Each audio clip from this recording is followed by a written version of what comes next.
চোখের পানি ফেলে আল্লাহকে বলো, মাওলা বহুদিন তোমাকে নারাজ করেছি, আজ ওয়াদা করছি আর তোমাকে নারাজ করব না। আল্লাহ বলবে, বান্দা আমি এখনই তোর পেছনের সব মাফ করে দিলাম।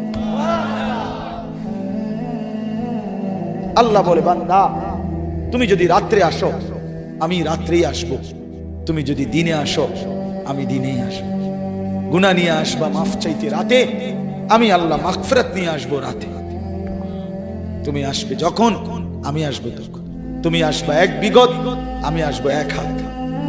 তুমি আসবা এক হাত, আমি আসবো দুই হাত। তুমি আসবা হাঁটতে হাঁটতে, আমি আসবো দৌড়তে দৌড়তে। আও না বান্দা, আও, দেও সেজদা দাও, গোলামি করো, বন্দেগী করো, আমাকে ডাকে। কেন ভুলে গেলাম? মা গাররাক, মা গাররাক। আল্লাহ বলছে কোরআনে, মা গাররাক। এই মানুষ, এই আমার বান্দা, কেন আমারে ভুলে গেল? কেন ভুলে গেল? আমি কি সৃষ্টি করি নাই? আমি কি অঙ্গ প্রত্যঙ্গ দেই নাই? আমি কি এমন সুন্দর সুঠাম স্বাস্থ্য বানাই নাই? আমি কি এই চমৎকার চেহারার আকৃতি দেই নাই? আমি কি দুইটা চোখ দেই নাই? আমি কি একটা জিহ্বা দেই নাই? আমি কি দুইটা ঠোঁট দেই নাই? আমি কি তোমাকে বানাই নাই?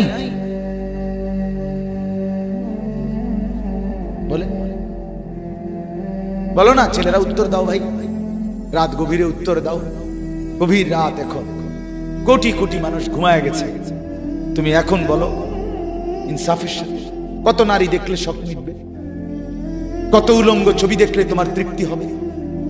হ্যাঁ, মোবাইলে কত নগ্ন ছবি দেখলে তোমার আউশ মিটবে? বলো ভাইয়া, বলো বলো বলো, একটা ছেলে বলো। পৃথিবীর কত লক্ষ নারী দেখলে তোমার আর দেখতে মন চাইবে না? কত উলঙ্গ ছবি দেখলে তোমার আর মন চাইবে না? যে মদখোর, যে নেশাখোর, সে তো আটলান্টিক মহাসাগরের ভরা মদ খেলেও তার তৃপ্তি হবে। যে জুয়ারি, সে জুয়া খেলতে খেলতে তার যদি ভিটা মাটি বউ বাচ্চাও দিয়া দেয়, তারপরেও তার জুয়ার নেশা যাবে। যে নারীতে আসক্ত, তার তৃপ্তি হয় না। গুনাহ তৃপ্তি দেয় না, নাফরমানি তৃপ্তি দেয়। দুনিয়া একদমই অল্প, একদমই অল্প, একদমই অল্প, একদমই অল্প। আজকে যারা বৃদ্ধ মানুষ, আপনারা ভাবেন আপনি সেই ছোট্ট ছিলেন,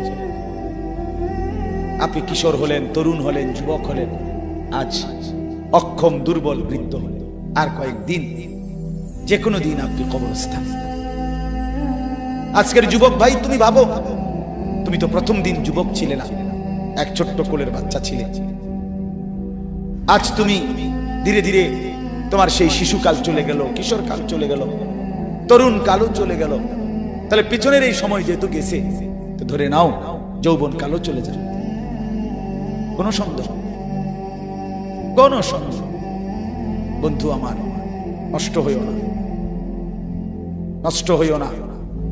জীবন বড় দামি, সময় বড় দামি, হায়াত বড়ই দামি। এত সুন্দর যৌবন নষ্ট করে দিও না। হাদিসের মধ্যে আছে, আল্লাহর নবী সাল্লাল্লাহু আলাইহি সাল্লাম বলছিলেন, লাকাদ হামামতু আন আমুরা ফিতিয়াতি, আমার মন চায় আমার যুবকদেরকে সঙ্গে নিয়ে আমি ঘরে যারা নামাজ পড়ে আমি তাদেরকে বের করে আনি, অথবা আমি তাদেরকে আগুন দিয়ে ঘর সহ জ্বালিয়ে দেই। নবীজির হাদিস এটা। নবীজি বলছে, আমার ইচ্ছে জাগে আমার যুবক সঙ্গীদেরকে নিয়ে আমি মুসলমানের ঘরে ঘরে গিয়ে বেনামাজি ঘরে নামাজ পড়ে তাদেরকে টেনে হিচড়ে বের করে আনি। কথা ছিল এই, কথা ছিল যুবক সমাজ গড়বে, কথা ছিল যুবক মানুষকে আল্লাহর দিকে ডাকবে, কথা ছিল যৌবনকাল আল্লাহর জন্য ওয়াকফ করবে। আজ দিয়া দিছে নারীর কাছে, জিনার ব্যভিচারের কাছে, মদ আর জুয়ার কাছে, মোবাইলের কাছে। আস্তাগফিরুল্লাহ, আস্তাগফিরুল্লাহ, আস্তাগফিরুল্লাহ। এক নারী এত দরকার, এক মেয়ে এত দরকার যে দুনিয়া ভুলতে হবে, আখিরাত ভুলে যেতে হবে, সমাজ ভুলে যেতে হবে। এক নারীর মধ্যে এতটা কি হয়ে গেল যে এটার পিছনে সারাক্ষণ সময় দিতে হবে? এটা কি এমন আশ্চর্য বস্তু? নারী আর পুরুষের, স্বামী আর স্ত্রীর মিলনেই তো পৃথিবীর সেই আদম হাওয়া থেকে এই পর্যন্ত মানুষের ধারাবাহিকতা। এটা তো একটা স্বাভাবিক প্রক্রিয়া। হাজারো কোটি মানুষ পৃথিবীতে স্বামী আর স্ত্রীর পবিত্র বন্ধন হইছে, তো সেটা তুমি একটু অপেক্ষা করলে তোমার জীবনও আসবে। কথা বলেন না কেন? এটা একটা সহজ বিষয় না। আল্লাহ তাআলা আমাদেরকে বুঝার তৌফিক দান করেন।